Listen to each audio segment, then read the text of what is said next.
نحمده ونصلي ونسلم على رسوله الكريم وعلى آله وأصحابه أجمعين.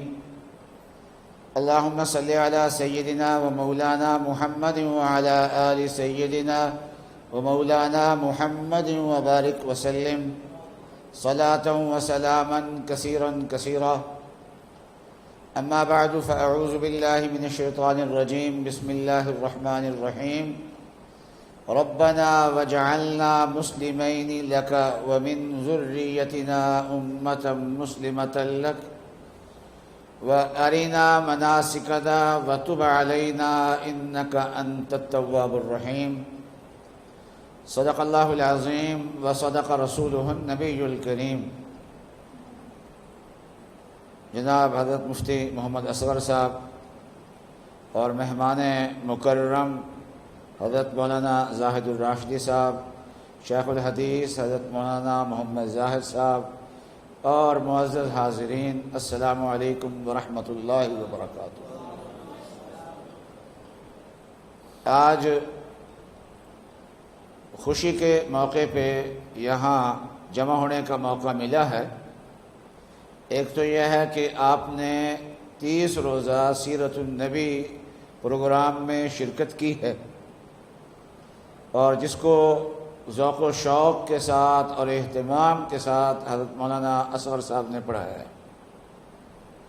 اور دوسرا، مولانا اصغر صاحب کے صاحبزادے نے قرآن پاک حفظ مکمل کیا ہے اور اللہ تعالیٰ نے یہ 2 خوشیاں اس وقت عطا فرمائی ہیں. یہ آپ کی مسجد امین ٹاؤن کی اس علاقے کی جامع مسجد ہے اور پھر ہمارے شہر کی بھی جامع مسجد ہے اور تمام مسلمانوں کی ایک سب سے بڑی جامع مسجد ہے. وہ جامع مسجد ہے مکہ مکرمہ کی، جس کی تعمیر اول کا اللہ تعالیٰ نے پتہ بتایا ہے. ان اول بیت وضع للناس للذی ببکۃ مبارکا. تفصیلات ہے اس میں، اس آیت میں، اور علماء کرام سے انشاءاللہ آپ سنتے بھی رہیں گے. اور اس کی تعمیر ثانی جو ہے وہ اللہ تبارک و تعالیٰ نے حضرت ابراہیم علیہ السلام اور ان کے خاندان سے کرائی ہے.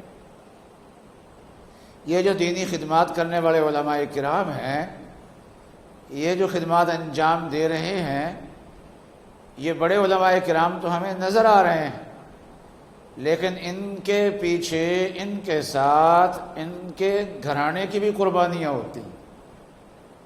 تو مکہ مکرمہ کی جب مسجد بنائی گئی ہے، اس ابراہیم علیہ السلام نے تو اس کی تعمیر نو کی ہے. اسماعیل علیہ السلام بھی شریک ہوئے ہیں. حضرت اسماعیل علیہ السلام کی والدہ بھی اس میں شریک ہوئی ہے. اور تعمیر ثانی جب ابراہیم علیہ السلام اور اسماعیل علیہ السلام نے کی ہے تو اس موقع پہ حضرت ابراہیم علیہ السلام نے چند دعائیں کی تھیں. اللہ کا گھر بنایا تھا، اللہ کے گھر کی تعمیر کی تھی اور اللہ کے حکم سے کی تھی. وہ کتنا عالیشان گھر ہوگا جس کی تعمیر کرنے والے 2 پیغمبر ہوں اور اللہ کے حکم سے اس کی تعمیر کر رہے ہیں.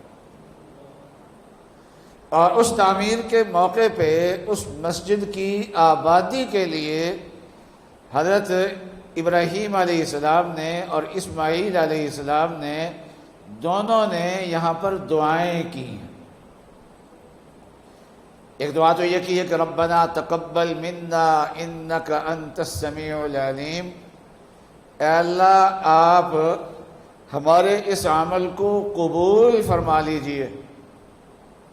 اس سے معلوم یہ ہوا کہ انسان کتنا اونچا عمل کرے لیکن اس عمل میں ناز نہیں ہونا چاہیے، بلکہ جتنا عمل زیادہ کرنے کی توفیق ملے اتنا اللہ کے سامنے زیادہ جھکنا چاہیے. ہم مسجدیں بناتے ہیں نا، تو بس اوقات مسجدیں بنا کے بڑا ناز ہوتا ہے اور عہدوں پہ ناز ہوتا ہے، یاد رکھیے اگر ناز کر سکتے تھے تو سب سے زیادہ ناز کا حق حضرت ابراہیم علیہ السلام کو تھا، اسماعیل علیہ السلام کو تھا۔ دنیا کی سب سے بڑی مسجد کی تعمیر انہوں نے کی تھی اور اللہ تبارک و تعالیٰ کے حکم سے انہوں نے کی تھی۔ جو مقبولیت ان کو حاصل ہے وہ کس کو حاصل ہو سکتی ہے؟ اتنا بڑا گھر ہے، آج بھی اس کے ساتھ چمٹ کے اگر ہم دعائیں مانگ لیں تو زندگی کی سب سے بڑی ہمارے لیے خوشی ہوتی ہے۔ وہاں چمٹنے کا موقع مل جائے، ملتزم کے ساتھ لگنے کا موقع مل جائے، تو آج اس مسجد کا یہ حال ہے تو جنہوں نے بنائی ہے ان کا عمل کتنا قبول ہوگا، لیکن اللہ کی بارگاہ میں عجز کا اظہار کیا۔ دوسری بات یہ کی ہے کہ اے اللہ ہمیں اپنا مطیع و فرما بردار رکھنا اور ہماری اولاد کو بھی مطیع و فرما بردار رکھنا۔ وَمِن ذُرِّيَّتِنَا أُمَّةً مُسْلِمَةً لَكَ وَأَرِنَا مَنَاسِكَنَا وَتُبْ عَلَيْنَا۔ یا اللہ عبادت کے طریقے ہمیں بتانا، آپ کے عبادت کے اندر لگے رہیں ہم۔ اور پھر اگلی جو دعا کی ہے وہ ہے سرکار دو عالم صلی اللہ علیہ وسلم کی بعثت مانگی ہے۔ نبی آخر الزمان صلی اللہ علیہ وسلم جانتے تھے کہ وہ آئیں گے، گھر تعمیر تو کر دیا ہے لیکن اس کی تعمیر کا جو مقصد ہے وہ اس وقت پورا ہوگا جب آخری نبی محمد الرسول اللہ صلی اللہ علیہ وسلم یہاں پر تشریف لائیں گے اور وہ آ کے اس کو آباد کریں گے۔ چنانچہ سرکار دو عالم صلی اللہ علیہ وسلم تشریف لائے، 40 سال کی زندگی آپ نے پڑھی ہے، مکہ مکرمہ میں آپ کی گزری ہے، اور اس کے بعد پھر 23 سال کی زندگی، 21 سالہ زندگی، 13 سال ان کے آپ کے مکہ مکرمہ میں گزرے ہیں اور 8 سال مدینہ منورہ کے اندر گزرے ہیں۔ اس کے بعد اس مسجد سے شرک کا خاتمہ ہوا ہے اور توحید کا علم بلند ہوا ہے، اس وقت بلند ہوا ہے۔ اور اس میں بھی دیکھیے صرف برکت سے کام نہیں چلتا، محنت بھی کرتی ہے، اس کے لیے قربانیاں بھی ہوتی ہیں۔ اگر صرف برکت سے کام چلنا ہوتا تو صحابہ کرام سے زیادہ کون صاحب برکت ہو سکتا ہے، اور اس سے زیادہ سرکار دو عالم صلی اللہ علیہ وسلم کی۔ تو آپ نے پڑھا ہوگا کہ 21 سال کی محنت کے بعد پھر یہ صورتحال پیدا ہوئی، اور پھر حضرت صلی اللہ علیہ وسلم یہ ضمانت دے کے گئے ہیں کہ دنیا کے اندر فتنے آئیں گے، لیکن سب سے بڑا فتنہ جو آئے گا وہ دجال کا فتنہ ہوگا۔ ساری دنیا کو وہ روند دے گا، بہت خطرناک فتنہ ہوگا، بہت مشکل ترین فتنہ ہوگا۔ کوئی شہر ایسا نہیں ہوگا جہاں یہ فتنہ نہ جائے، لیکن رسول اللہ صلی اللہ علیہ وسلم نے 2 شہروں کی ضمانت دی ہے کہ ان 2 شہروں میں دجال داخل نہیں ہوگا، ایک مکہ مکرمہ میں۔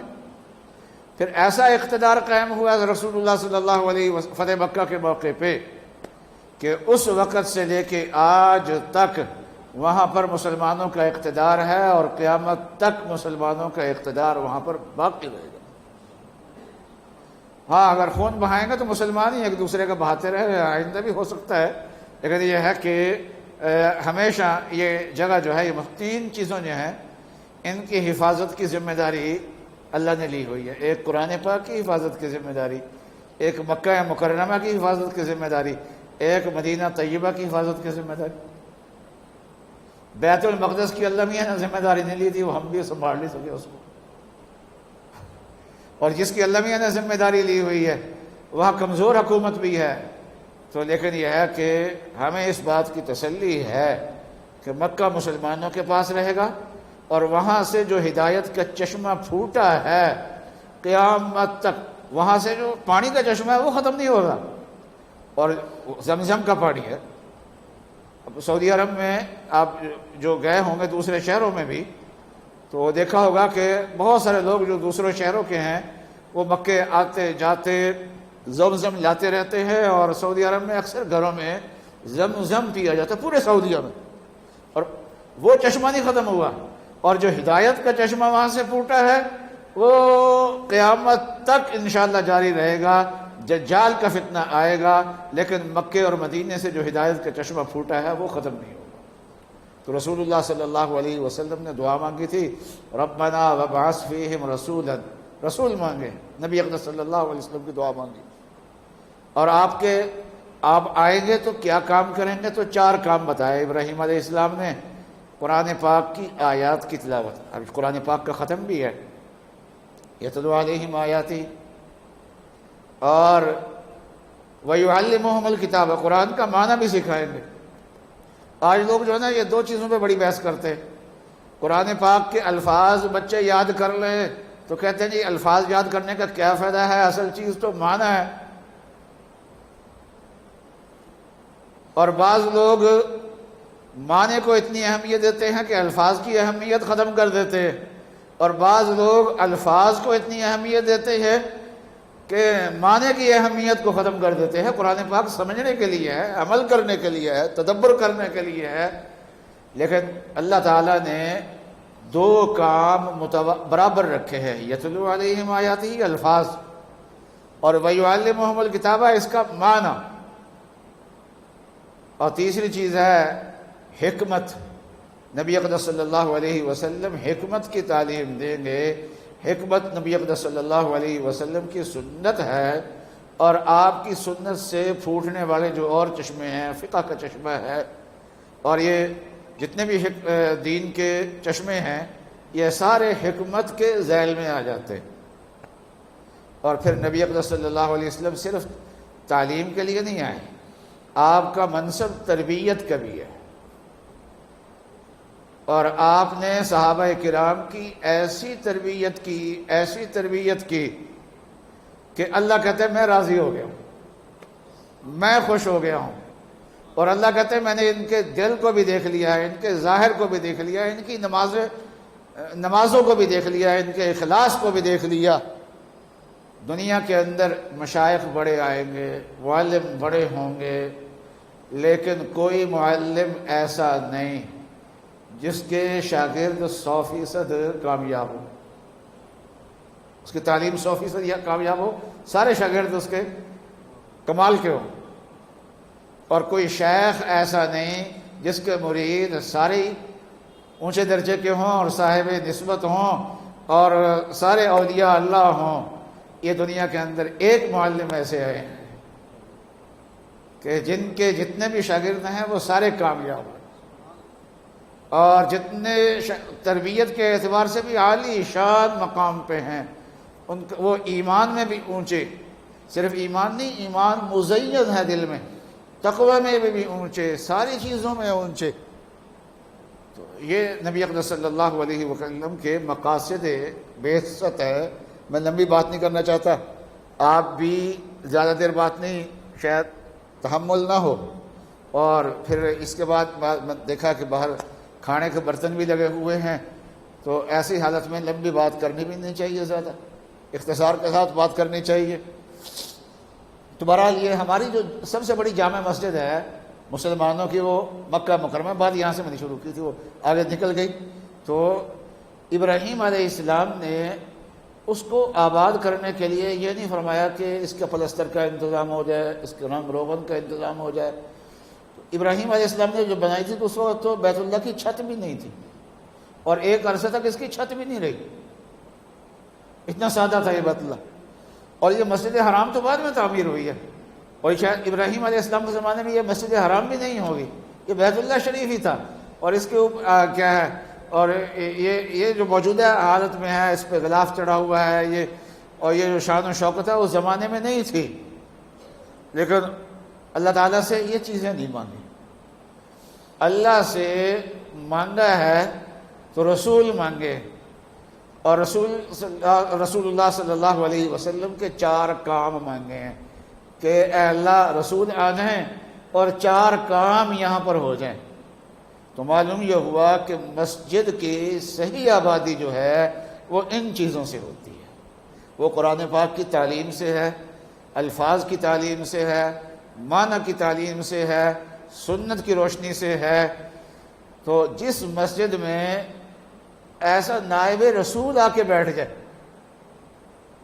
جو نائب رسول جو ہے وہ طاقت رکھتا ہو، قرآن پاک پڑھا سکتا ہو یا پڑھانے کی نگرانی کر سکتا، سارے کام تو ایک آدمی نہیں کر سکتا ہوتا، اس کی زیر نگرانی قرآن پاک کے ناظرہ پڑھانے کا، الفاظ پڑھانے کا انتظام ہو، وہاں درس قرآن ہو، تو یہ چیزیں جتنی زیادہ ہوں گی اتنی وہ جگہ آباد ہوگی۔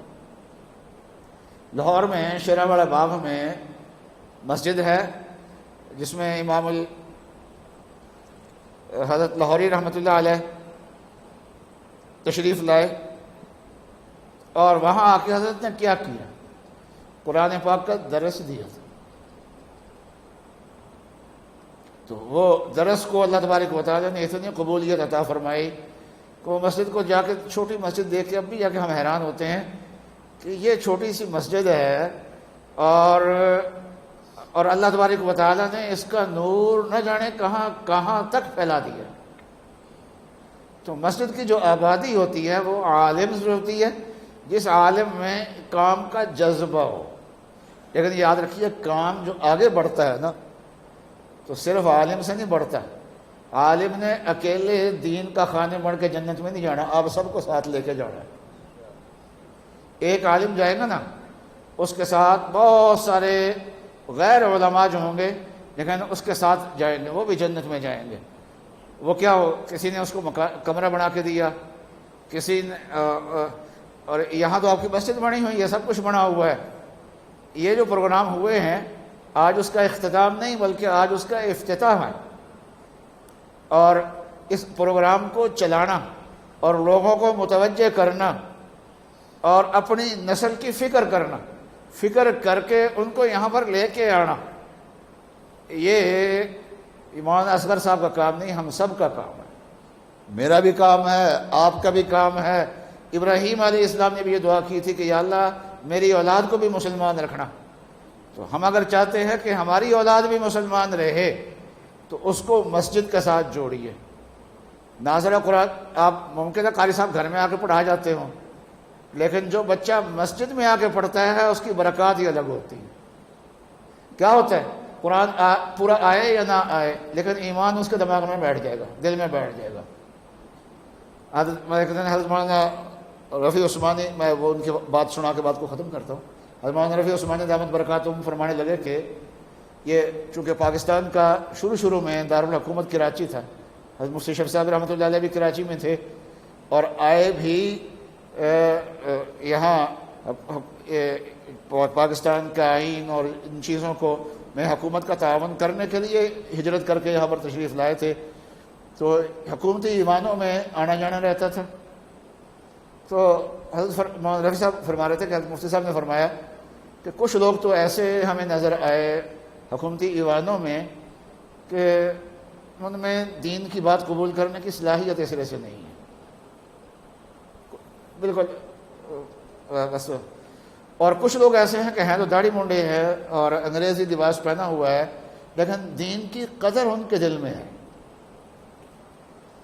تو حضرت مفتی صاحب نے فرمایا کہ ان کے حالات کا پھر میں نے معلومات ان سے بات چیت کر کے جائزہ لینا شروع کیا، تو پتہ چلا کہ جو بچپن میں مسجد سے گزر کے آئے ہیں، وہاں قرآن پاک جو نے پڑھا ہے مکتب وہاں جا کے، ان کے دل میں اب بھی ایمان ہے، اور جو مسجد میں نہیں گئے ان کا حال وہ دوسرا ہے، جن کے اندر صلاحیت حق بات قبول کرنے کی نہیں تھی۔ تو ماشاءاللہ یہاں کے جو خطیب ہیں، عالم ہیں، وہ جذبہ رکھتے ہیں قرآن پاک کی تعلیم دینے کا، سنت کی تعلیم دینے کا، رسول اللہ صلی اللہ علیہ وسلم کی سیرت کی تعلیم دینے کا، وہ جذبہ ان کے اندر موجود ہے۔ لیکن اس کا فائدہ ہوگا جب ہم سب اس جذبے کے ساتھ اس مسجد کو آباد کریں۔ پڑھانا ان کا کام ہے لیکن باقی کام جو ہے لوگوں کو اکٹھے کرنا، اپنی اولاد کو یہاں متوجہ کرنا، ان کو یہاں پر لے کے آنا۔ وہ کہہ رہے تھے نا زیادہ بڑی عمر کے لوگوں نے شرکت کی ہے، تو بڑی لوگوں کے اندر جو شرکت کی ہے وہ اس ایمان کی وجہ سے کی ہے جو ان کے ماں باپ نے ان کے ذہن میں ڈالا ہوا تھا۔ اب اگلی نسل میں ایمان ڈالنا ہمارا کام ہے۔ تو اس لیے بس میں اسی چند فکر مندی کے کلمات پہ میں اپنی بات کو ختم کرتا ہوں۔ وآخر دعوانا ان الحمد للہ رب العالمین.